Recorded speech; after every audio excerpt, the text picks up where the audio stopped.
Magandang araw sa lahat. Ipiplex ko lang pala guys ang aking pagtitinda at ang aking mga sulid na mga suki.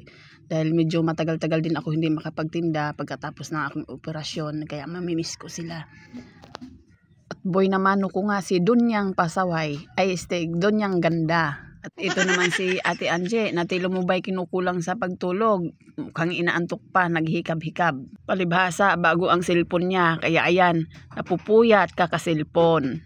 At ang kanyang binibili, ang walang kamatayang okra, sibuyas, luya. Kasi yung okra guys, ginagawa niyang gamot. Binababad niya sa tubig at iniinom. Ito naman si Nanay Luz, bibili daw ng pangrikado sa kanyang nilaga. At humirit ang kanyang asawa, bumili daw ng kalabasa dahil kailangan niya ng buto at gawing pananim sa kanyang hardin. Kuha buto, tapon laman. Naghagilap nga si tatay ng kanyang pagbayad at pagbalik, nagbilang na nga kung tanggap ba na ako ng barya. Walang problema tay, basta yay hindi tokens.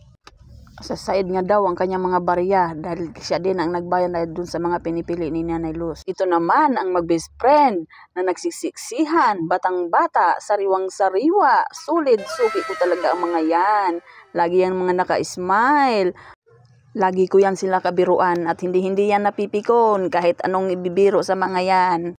At madalas ang talong laging nasasali sa mga kalukuhan. Iba din talaga to si Nanay Baling pag bumili, pakyawan talaga ang tirada. Kaya talaga naman ako'y natataranta, dapat sako ang aking dala para sa kanya. Iba talaga kapag maraming kwarta. Laking papasalamat ko rin talaga sa mga suki ko na patuloy na bumibili sa aming mga paninda na malaking tulong sa amin araw-araw. Wala silang sawa sa pagkain ng gulay. Kahit nagmukha na silang kambing ay healthy na sila. Talaga namang strong and healthy kapag ginawang lifestyle ang pagkain ng mga veggies. Minsan lang talaga ang hinahanap nila ay yung wala.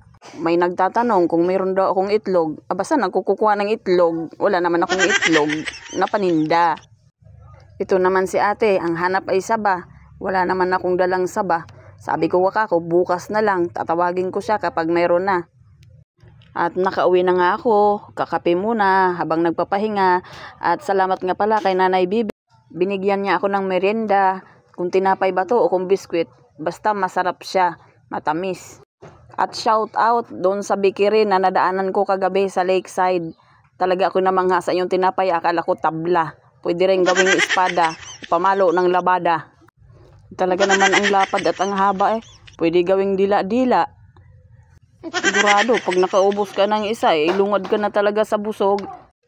O paano ba yan? Hanggang dito na lang guys. Ang dami ko pang hugasin. Maraming salamat sa panonood. At see you in the next video.